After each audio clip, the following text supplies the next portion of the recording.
Rajkot Bhavnagar highway પર આવેલ આટકોટમાં જલારામ બાપાના ધર્મપત્ની માં વીરબાઈ માનું જન્મસ્થળ આવેલું હોય, જ્યાં આજે વીરબાઈ માની આરતીનું અનાવરણ કરવામાં આવ્યું હતું। ભક્ત જલારામ બાપાને ઉજળા કરનાર માં વીરબાઈના જન્મસ્થાને દર્શન માટે આવતા ભાવિકોને દર્શન પ્રસાદ માટે વિશેષ સગવડતા માટે સ્થાનિક રઘુવંશી સમાજના લોકો દ્વારા વીરબાઈ માતાજીનું સુંદર મંદિર નિર્માણ કરવામાં આવ્યું છે। માં વીરબાઈના જન્મસ્થાને આજે રાજકોટ રઘુવંશી સમાજની દીકરી ખુશી બદિયાનીના સ્વરે લયબદ્ધ કરેલ વીરબાઈ માની આરતીનું અનાવરણ કરવામાં આવ્યું છે। રોજ સવારના અને સાંજના આરતી ધૂન સહિત અનેક ધાર્મિક આયોજન કાયમી કરવામાં આવે છે।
વિશેષ દર્શને આવતા ભાવિકો માટે ઉતારા વ્યવસ્થા તથા પ્રસાદ માટે અન્ન ક્ષેત્રમાં ભાવિકોને ભાવપૂર્વક પ્રસાદ લેવડાવવામાં આવે છે। આજે માં વીરબાઈ માનું જન્મસ્થાન એક તીર્થધામ બની ગયું છે અને ભાવિકો દર્શન માટે અહીં પહોંચતા હોવાનું સ્થાનિકો દ્વારા જાણવા મળે છે।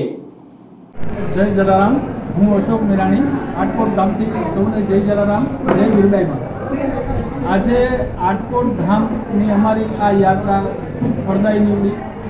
વીરબાઈમાને તો કોણ નથી જાણતું, જલારામ બાપાને જાણે એટલા જ વીરબાઈમાને જાણે। પણ આજે જ્યાં બાપા 16 વર્ષના હતા અને જાન લઈને જલારામ બાપાની અહીંયા આવ્યા હતા, એ વીરબાઈમાને અહીંથી લઈને ગયા હતા અને પછીથી બધી જ વાતો આપણે બધાને સમગ્ર દુનિયાને ખબર છે। પણ આજે હું આટકોટ આવ્યો છું અને મેં જોયું, મેં એક અનુભવ્યું કે ખરેખર ખૂબ પવિત્ર ધામ અને આત્મા પુલકિત થઈ ઉઠે એવી એક વાતાવરણની વચ્ચે આજે રાજકોટની 4 બસો અહીં આવેલી છે અને સૌના મુખમાં એક ભક્તિભાવ ભર્યો બાપા પ્રત્યે, મા પ્રત્યેનો અહોભાવ પ્રગટ થઈ છે। એ જોઈને ખૂબ આનંદ થાય છે। આજે અતિ મહત્વનો દિવસ એટલા માટે પણ છે કે આજે બેન ખુશી બદિયાણી કે જે રઘુવંશીની ઉઠતી અને તાલીમબદ્ધ ગાયિકા છે, એમને બાપાએ પ્રેરણા કરી, માએ પ્રેરણા કરી અને આજે એની આરતી બનાવી, એને એક સરસ મજાનું સંગીતબદ્ધ સ્વરૂપ આપ્યું છે અને આજે એનો લોન્ચિંગનો દિવસ છે। એટલે આજે વીરબાઈમાની આરતી પણ સંગીતબદ્ધ રીતે પહેલીવાર અહીં ગાવામાં આવશે। જય વીરબાઈ।